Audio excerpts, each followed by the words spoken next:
السلام عليكم ورحمة الله وبركاته. ازيكم حبايبنا؟ عاملين ايه؟ يا رب تكونوا كويسين وبخير. اللهم صل وسلم وبارك عليك يا حبيبي يا رسول الله. سبحان الله والحمد لله ولا اله الا الله والله اكبر ولا حول ولا قوة الا بالله.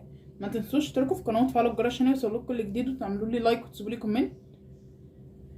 طبعا انا مقصرة في القناة جدا، بس عشان نفسيتي تعبانة من اللي بيحصل في فلسطين وكده. ربنا ينصر اهالينا في فلسطين. وكنت تعبانة برضك الفترة اللي فاتت نفسية، وكنت مريضة ورجعت لكم تاني.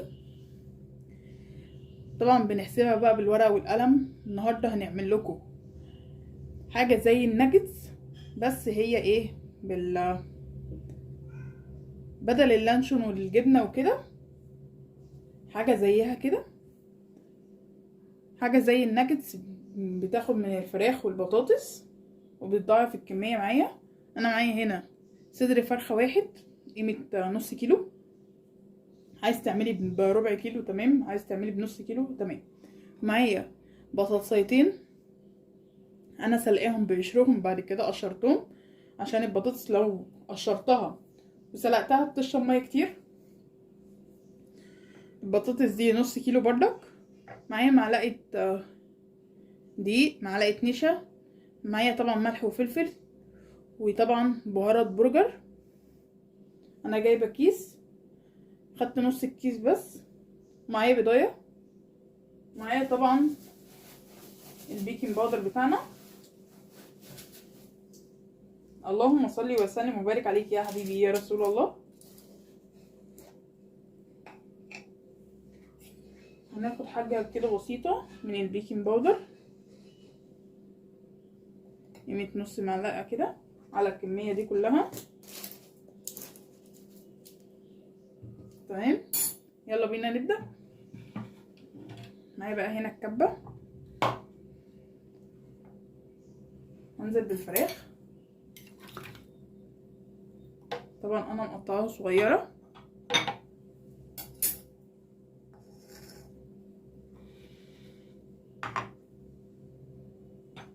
عشان تتضرب بسرعة في الكبة. اللهم صل وسلم وبارك عليك يا حبيبي يا رسول الله. سبحان الله والحمد لله ولا اله الا الله والله اكبر ولا حول ولا قوة الا بالله. بدل ما نجيب الناجت من بره هنعمله في البيت.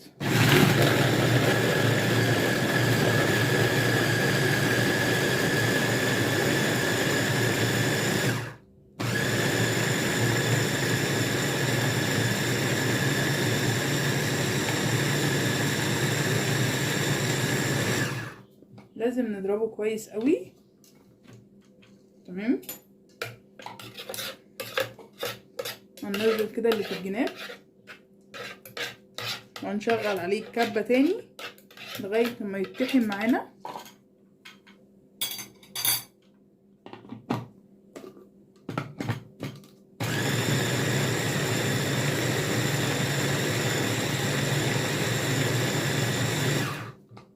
كده تمام. هننزله بقى في الطبق بتاعنا.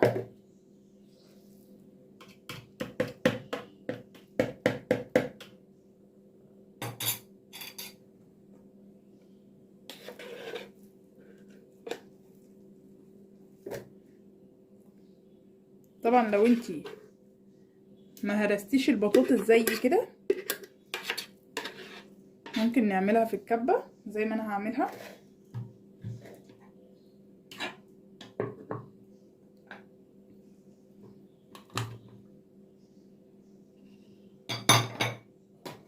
تمام، هضربها بقى كده في الكبة.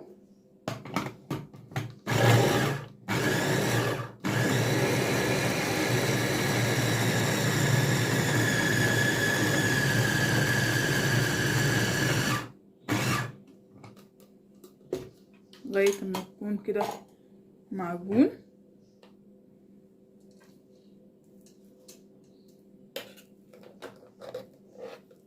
هي برضك لسه فاضل لها شوية.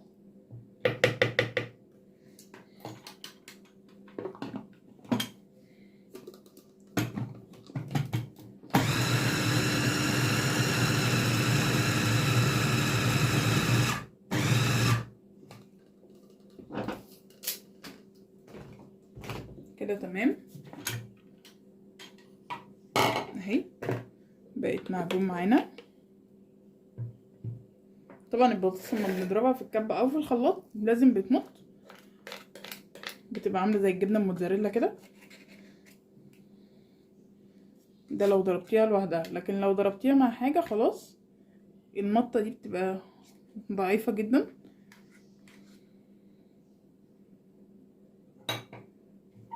كل ده احنا هنضربه في الكبه تاني.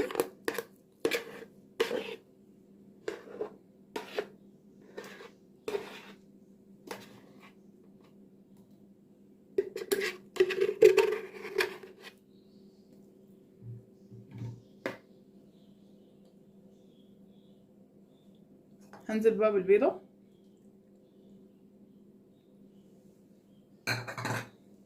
وهنزل بالتوابل بتاعتي هي الملح والفلفل والمعلقه النشا ومعلقه الدقيق والبيكنج باودر والتوابل بتاعه البرجر.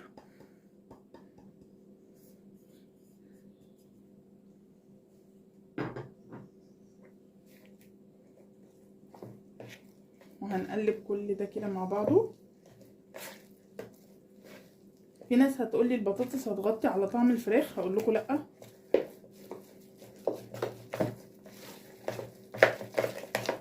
طبعا هي بتبقى طريه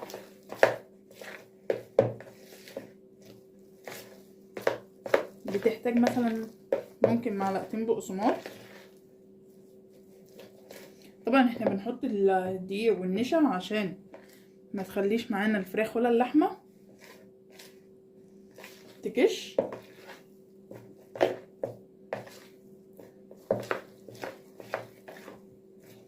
انا هضربها كمان مره في الكبه عشان كل الخليط يختلط.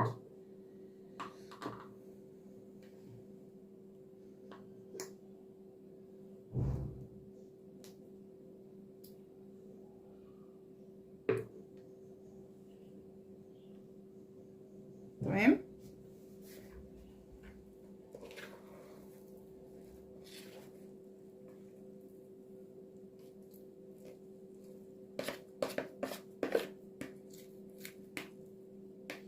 لازم كل الخليط يختلط معايا.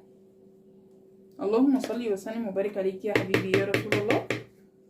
سبحان الله والحمد لله ولا اله الا الله والله اكبر ولا حول ولا قوه الا بالله.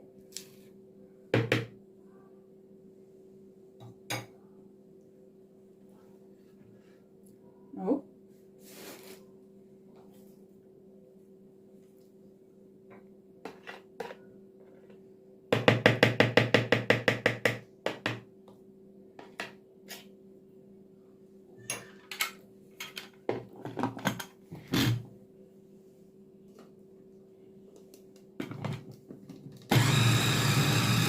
اهو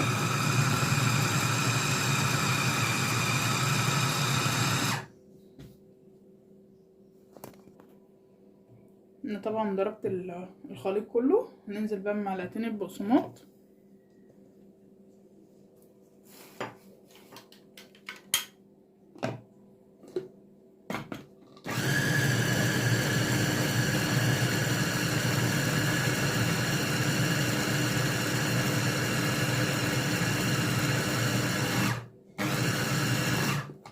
اللهم صل وسلم وبارك عليك يا حبيبي يا رسول الله. سبحان الله والحمد لله ولا اله الا الله والله اكبر ولا حول ولا قوه الا بالله.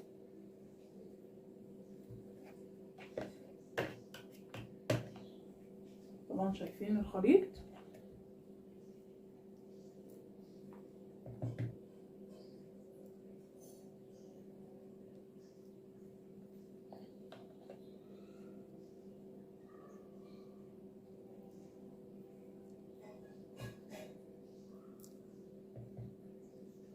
اللهم صل وسلم وبارك عليك يا حبيبي يا رسول الله. سبحان الله والحمد لله ولا اله الا الله والله اكبر ولا حول ولا قوه الا بالله.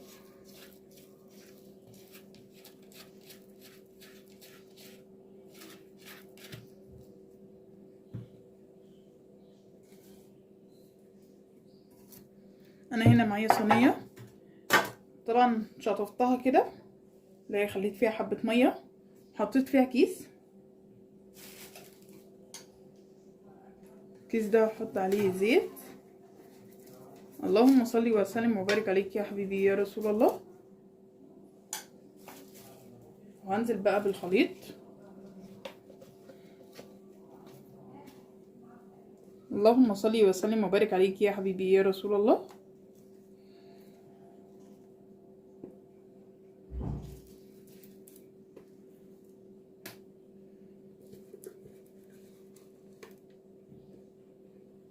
سبحان الله والحمد لله ولا اله الا الله والله اكبر ولا حول ولا قوة الا بالله.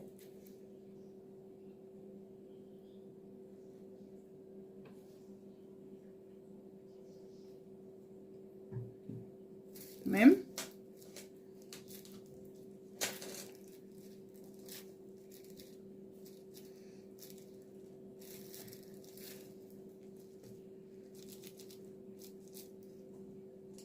هفردها بقى وارجع لكم تاني. هنحط بقى عليها الزيت.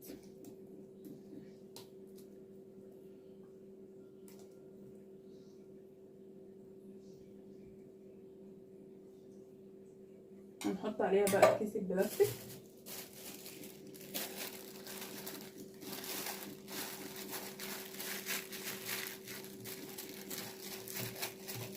اهم حاجة بس تكون متساوية.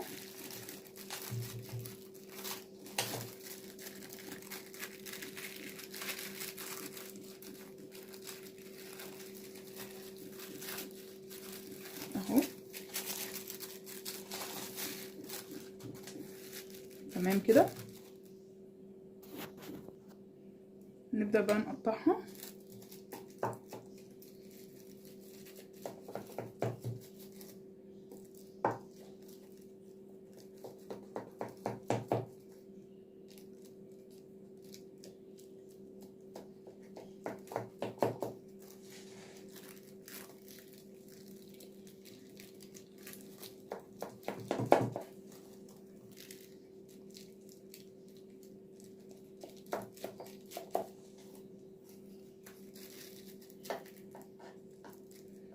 نخليها كده نصين.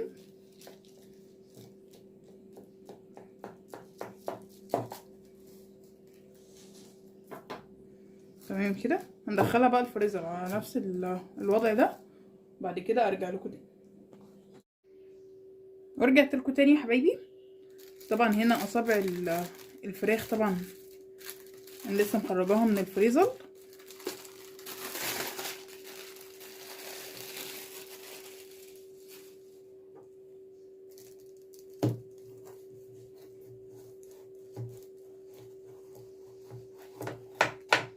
بفككها بس كده.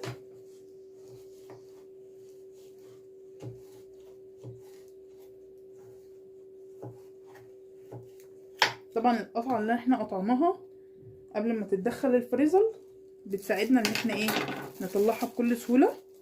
اهو تمام. طبعا لو عايزه ترفعيها بقى عن كده رفعيها. انا معايا هنا دي ذرة اصفر، معايا ميه، معايا ملح، حبه مرقه دجاج فوريه، حبه فلفل اسود. نقلبهم كده مع بعض.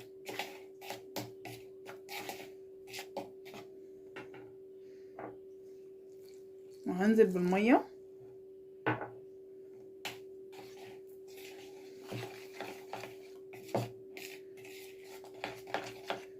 اللهم صل وسلم وبارك عليك يا حبيبي يا رسول الله.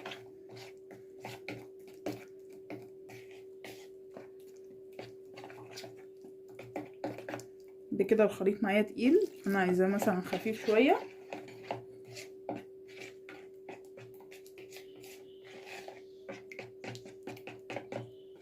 اهو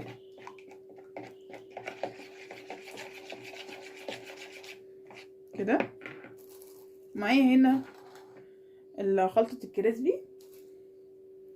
هنزل بقى في الخليط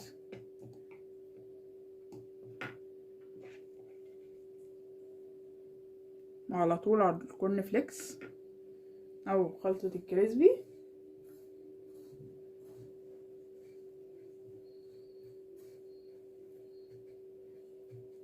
اللهم صل وسلم وبارك عليك يا حبيبي يا رسول الله. اهي هعمل واحده كمان.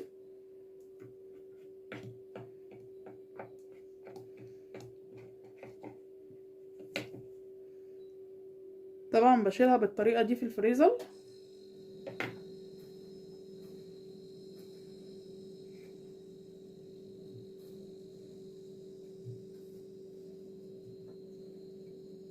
اللهم صل وسلم وبارك عليك يا حبيبي يا رسول الله. سبحان الله والحمد لله ولا اله الا الله والله اكبر ولا حول ولا قوه الا بالله. طبعا احنا ممكن كنا نرفعها عن كده شويه. تمام. هخلص بقى كل الكميه بنفس الطريقه كده، وبعد كده ارجع لكم تاني نحمرهم مع بعض. ورجعت لكم تاني يا حبايبي، وهنا الزيت معايا سخن. طبعا انا عملت كميه كبيره اهي. طبعا هشيل منها. طبعا لازم اقليها وهي مجمده.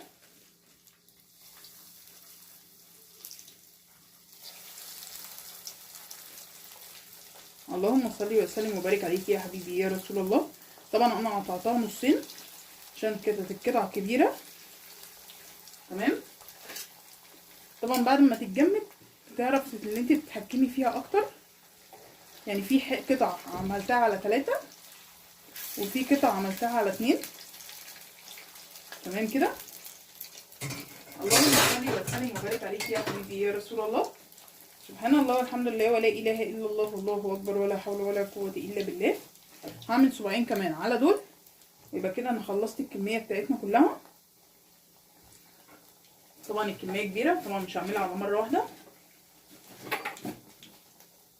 دي بتتعمل للسندوتشات في السندوتشات. تمام. اللهم صل وسلم وبارك عليك يا حبيبي يا رسول الله. سبحان الله والحمد لله ولا اله الا الله والله اكبر ولا حول ولا قوه الا بالله. طبعا احنا حطينا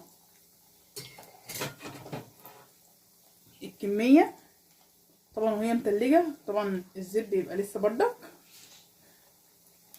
هنسيبها بقى تتحمر على مهلها وتستوي، وبعد كده ارجع لكم تاني. اهو زي ما حضراتكم كده شايفين. هبدأ بقى اقلبها. طبعا 5 ثواني على الجنب ده و5 ثواني على الجنب ده، على كل جنب 5 دقايق كده لغايه ما تتحمر كويس قوي ولغايه ما تستوي. لازم يكون الزيت بتاعنا سخن جدا. اللهم صل وسلم وبارك عليك يا حبيبي يا رسول الله. سبحان الله والحمد لله ولا اله الا الله والله اكبر ولا حول ولا قوه الا بالله.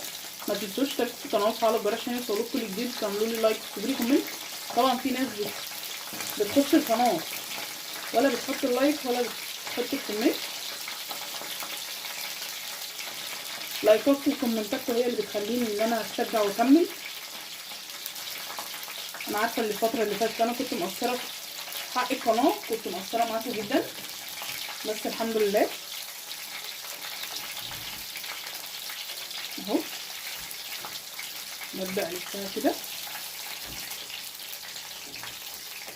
زي ما قلت لكم اللي احنا كنا مقطعينها على كبير، وانا من الصوابع الكبيره دي انا قطعتها على الصوابع الصغيره. تمام. اللهم صل وسلم وبارك عليك يا حبيبي يا رسول الله. هنبدا بقى ان احنا نطلعها.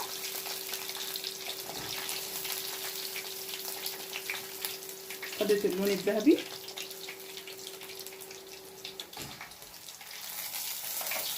اللهم صل وسلم وبارك عليك يا حبيبي يا رسول الله.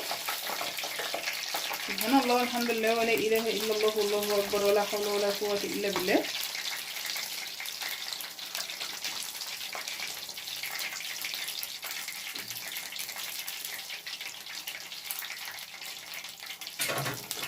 هعمل بقى الكميه بقى واخلص كل الكميه، وبعد كده ارجع لكم تاني في الشكل النهائي.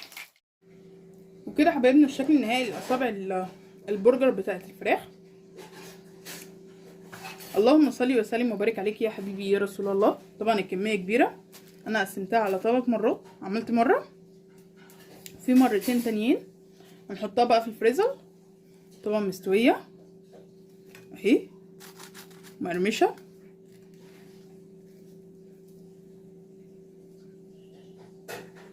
اللهم صل وسلم وبارك عليك يا حبيبي يا رسول الله. سبحان الله والحمد لله ولا اله الا الله والله اكبر ولا حول ولا قوه الا بالله.